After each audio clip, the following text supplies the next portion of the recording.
Hello everyone. Welcome to English 1302 V64. My name is Robin Bell and I'll be your English instructor this semester.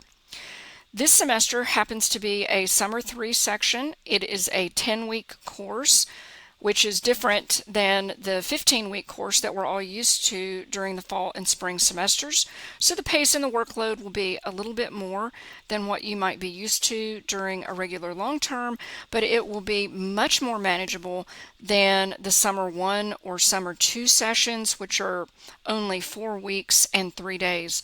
If you're taking any of those, just so you know, the pacing on those is kind of crazy and almost impossible. So I'm really glad that you chose to take a 10-week course. I've done some things on my part to make things more manageable and still meet all the requirements that we have to meet for this class. Okay, so let's take a look at some things that I think are important for you to know. I know that you can go through the course and look and read these things on your own, but I do like to create a welcome video at the beginning to make sure that everybody sees that and that we all kind of have a baseline set of exposure to key concepts and how the course is structured and how to navigate it and things like that. So at the top of the course, we see the concourse syllabus. This is definitely something that you'll want to look at frequently.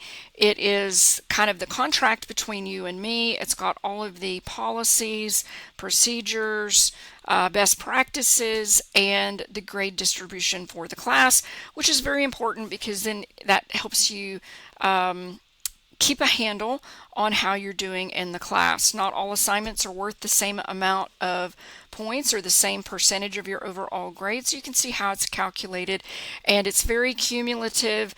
You know, we don't have all our eggs in one basket, and so you may remember one of the questions from the syllabus quiz was kind of a remember to breathe, and that it's all very spread out, and so forgetting to do one small assignment isn't going to be a deal breaker, so don't panic. I do drop 3 grades in the homework category by the end of the term. Right underneath that, we have Pronto Instant Messenger. This is our class messaging system. We can use this on the computer like I'm doing right now and click in, and we can send messages to the whole class. You can send messages that are just direct messages to me. You can send DMs to other classmates, and you can even create small groups in Pronto, and that's convenient, and it does eliminate the need for creating a WhatsApp group. I know sometimes students like to communicate and don't want the professor to be in on the loop or whatnot. And I just want to let you know that you can do that in Pronto, and I can't see whatever you're doing in a group. So if you make a group with 3 or 4 other students, I can't see or read that, and so you can still have your privacy that way. But I do hope everybody feels comfortable to ask me questions in Pronto, whether that's one-on-one or as a group. The only thing I ask is that if you have a question that you think will apply to the whole class, like maybe there's something that wasn't clear to you, maybe it's not clear to others, then post that in the main thread so I can answer it one time and then everybody has clarity on that. But if it's something that pertains just to you, like if you have a question on a grade, or if you have a question on, you want some help on a paper that you're working on, then a DM to me would be, the way to go for that. If we scroll down below the syllabus quiz, we've got the Start Here folder. All of your professors have this in their course, or they're supposed to. And some of it is standard that we all have to have, but a fair amount of it's personalized, so it is always worthwhile to go through and look and see what's going on in there. Underneath an additional copy of the concourse syllabus, I have some links to a free subscription for the paid version of Google's version of ChatGPT. So Gemini AI Pro plan for college students is free from now all the way through 2026 in the spring. So it's an entire year free if you're interested in that. It's a pretty good value. You do get access to Veo 3, limited access to Veo 3, which is their new text to video model. And if you haven't seen that, you should Google it. It's kind of crazy. You can create a short little video just from a text prompt, and you can have singing or talking, and it's accurate. It's really realistic, or in whatever style that you've created in. That's more of a fun factor. Comes with a lot of really good value for the money because it's free, and so it's definitely something to think about. Doesn't hurt to click on those and read and see what you think, and consider it. Underneath that, I have a link for the current Microsoft 365 student discount. Now, technically, nobody needs this. Nobody has to have the paid version of Microsoft 365 because the school pays for well, they don't pay. It's the free version that Microsoft gives to colleges, universities, and schools. But the paid version does offer, quite a bit of advantage. And the great thing about it is right now they've got a special where college students get 3 months of it for free. And then after that, it's 50% off, for the duration of the time that you are a student. So that would come out to, after your 3 months free, it comes out to $4.99 a month. You may also already be on a family plan, which provides probably a better deal if you're in a household with, more than just yourself, because I think you get like six accounts, and it's a good deal. So you might want to check that out. Right here we have the welcome and course navigation. You can click on that to see a few things. I'm just going to click on it because there's a couple of things here that I want to show you. You can read all this part later. I list some of the platforms that you might want to already check out and see, but I wanted to click in here because I do have elements like this that are in the course here and there, and they're interactive. You mouse over them and something happens. If you toggle this on, there's music there. If you're interested in that, it's just kind of fun, and you toggle that off. Sometimes if you've got something on there, if I have a video, you would need to toggle off the music to watch the video. So just be aware some things are interactive and so on. So that's that. You'll definitely want to click on course navigation and technology requirements to kind of see what all we'll be using. Essential course information is personalized to this class, and and some of these things are basically on the syllabus, but sometimes students forget, and it's kind of a long document. So if you want a quick view of what counts for what, then you've got the breakdown here of how much does the first essay count for, and so on. So if we look at essay 1, the final draft for that is worth 17%, but we do go through 3 drafts for every paper that we do. And in this summer section, we only have 2. I did remove 1 paper to reduce the workload, but I had to increase the page count for those because the English department, gives me minimums to hit for that.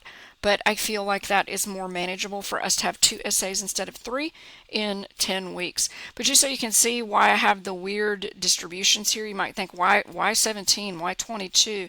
It's because we have rough drafts. And I can see that I forgot to reduce these to the fact that normally I have 3, so each rough draft is worth 1 point, and revised drafts are worth 2. I forgot to adjust this, but it still comes out to 100. So, but basically this one, would be worth around 20 because we've got a point and some change from the rough draft here, and then revised drafts are worth a little bit more than 2. So this one's worth roughly 20 altogether if you count the drafts. This one's worth like about 25 and some change if you count that and the drafts. So useful things to know. Academic integrity, it's kind of a rehash of what is on the syllabus, but it's good to know. I've got a copy of my AI policy here, which is very generous. We do use AI pretty heavily in the course, not to write our papers, but kind of on the side and as a tool, as a thinking partner, as a tutor, writing coach, a lot of useful ways. And let's see, where is it? Here is the document that you may want to print out. Let's see, where did it go? There we go. So we'll click on that caret to expand it. These are my AI course policies. If you want to download it, you click on this button right here and print it. And by the way, I do have a lot of content in the course that it would be useful for you to download and ideally print out. Number one, if you download it, if your internet is ever out, then you have materials, in front of you, and you're not stuck. If you have them printed out, it's often very handy sometimes when you're writing something. If it's an example or if it's a handout that will be useful when you're drafting, it's good to print those out. So just be aware of that. For the technical support and Blackboard help, there's some useful resources here. Sometimes things go wrong, and you can obviously look on the main website. I've got some how-to Blackboard tutorials, like how to check your grades and things like that. It's just copies of the videos that Blackboard puts out, but it's in a kind of a little infographic interactive thing there. So neat things here. There's some frequently asked questions here. I've embedded, the Blackboard, FAQs that you could, actually access right here if you wanted to, and so on. So useful things there if something happens to go wrong with Blackboard. Here we've got some college resources, and this may or may not apply to you if you are in need of a laptop, but our school, the library, does issue loaner laptops, based on certain criteria, and you can click here and read more about that. Maybe you know somebody that might benefit from that, and so on. So just kind of useful things there. All right, down below that, we have the first unit, which I haven't opened yet. I wanted to redo this video before I opened it, but you'll see the unit module there, and you'll click on that. At the top, you'll see the assignment sheet for the essay that pertains to that unit. And just so you know, our first unit is a primary source paper over a single work. So it is not a research paper, and you're actually not allowed to do research on that. And I'm not going to click into the assignment sheet right now, but just know this is where it is. You should click on it, you should download it, and I think print it out. Then that way you just have it with and have a little folder or something, and have it so that you can just have it and you don't have to go clicking around the class to find those things. But it'll have all the questions, answers to the questions you want to know, like how long does it have to be, what are the parameters, what's the prompt, and so on. So we'll be working with this one text. It is a play. It is called Doubt, a Parable. It's by John Patrick Shanley. I will be providing this text to you. Our STC databases does have it as an ebook, and I have downloaded it as a PDF, which I will show you here in just a moment. At the top of each unit, there's going to be a Unit 1 overview with the deadlines and whatnot of the major things. So if we see, I've got another interactive thing here so you can just take a look at a glance without having to go to the syllabus as to when, the main things are due. And then, there's usually some little reminders to mouse over there, and music if you're interested in that. So this is just a little overview. It doesn't take but a minute or so to look at. Here is a PDF copy of the play Doubt. I'm going to go ahead and click into that. This is the first thing that you're going to need to read for the course, and I highly recommend that you actually print this out, so that you have it handy. Why? Because later when you're writing the paper, you'll have it printed out. You won't have to have this up on the screen and then another tab open with your essay, because you will need to be able to look at it. Plus, if you print it out, if you have little notes or you wanted to underline things, you can.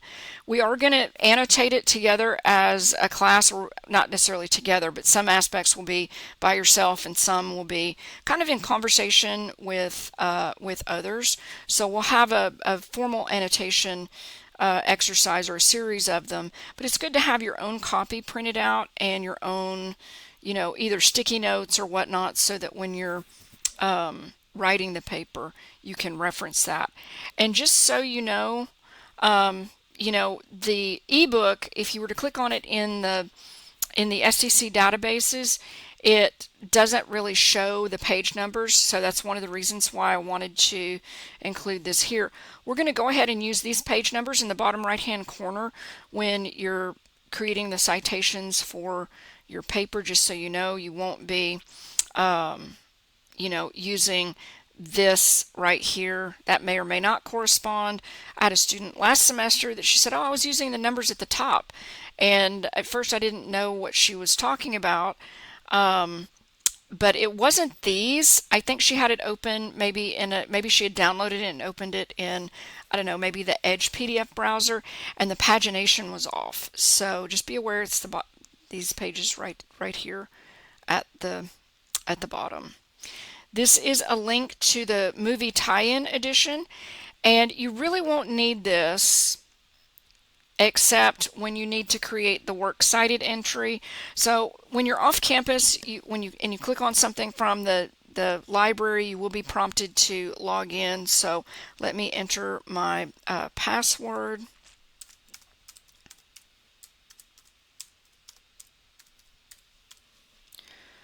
So that I can get in.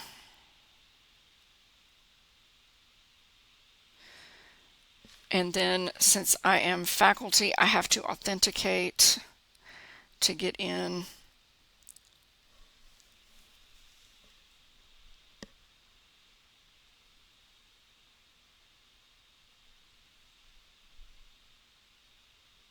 Okay, so it goes right here. So when it comes time for you to create the work cited page, which is like the bibliography where you list the bibliographic information for a source that you're using, you're going to come up here and you're going to click on the little quotation marks.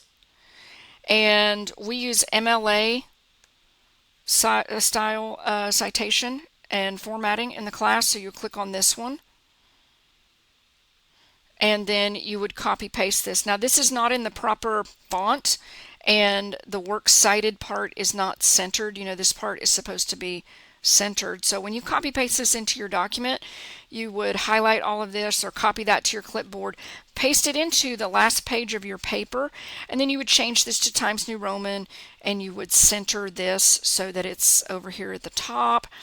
And as you'll see when we read the assignment sheet, the paper is based on the text of the play, but we are going to also watch the movie, and you can use the movie if it suits your argument and if you're only using things that happen in the movie and not in the book. They're very, very close, and the play is written by John Patrick Shanley, and he's also the one who directed the movie. So they're very, very close, but they also have some pretty big differences, and some of those differences will be useful to one side or the other once you take a look and see what we're doing on that particular assignment, which I guess I'll just go ahead and tell you that now, since we're already talking about the play Doubt.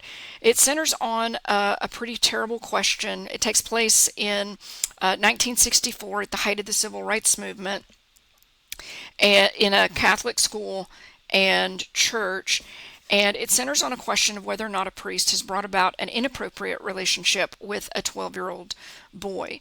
And the basis of your first paper is to write an argument that makes a case that the priest is either guilty of that or innocent. And it's one of those open-ended stories where there's plenty of evidence for, both conclusions, but there's no clear answer. So it's a perfect work of literature to start the course with, and it's a perfect piece to kind of illustrate what the moves and the things that need to happen to make an argument. But that's how you create the works cited entry for that, and it will have one entry on it for sure, which is for the play. And if you end up incorporating elements from the movie that don't happen in the play, then you would have two on there, and it would be works cited, which is plural. If you only use the play, then it will be work cited. So let me bounce back over here into the class. Here we've got the first week, and I'll be opening this soon as I get this welcome video out and up, and just show you how things are organized there. And you've got, the lecture materials and things like that. So one thing that's really important in each of the weeks is to make sure that you're going through all the lesson content before you do the assignments. Sometimes what students do in an online class is they click on assignments and they just wing it. They're like, okay, what are the instructions? And let me just follow those. And it's important to read the instructions, yes, but if you are missing the instruction for what we're doing, most students will be lost. Some will be overwhelmed. Some end up trying to Google, various things that I've already explained in the course. Sometimes I have, videos and pretty detailed. There's not a whole lot going on, in this first week in terms of like lesson content, but I will also be opening up things in, from week 2 fairly early on before we're, out of week 1, so that you can get started on, the real work of the course once you've read the play and watched the movie and you're starting to write the paper. But you are going to need to go in and actually look at the lesson content. So let me click into a later week. So let me click into this just to show, so you'll have to look at what I have there. Again, there's some interactive elements here that you'll want to click on. And I'll talk about aspects of creating a rough outline, topic sentences. Notice that it's not very long. It's not going to take you that long to read. You may even want to, jot some notes down, jot some examples and whatnot. I will also have this that I'll probably open a little bit after you've had a chance to think about it, but I'll have some, sample topic sentences. It takes a minute for some pages to load here. I've got some sample topic sentences to, get you started, if you're interested in seeing those.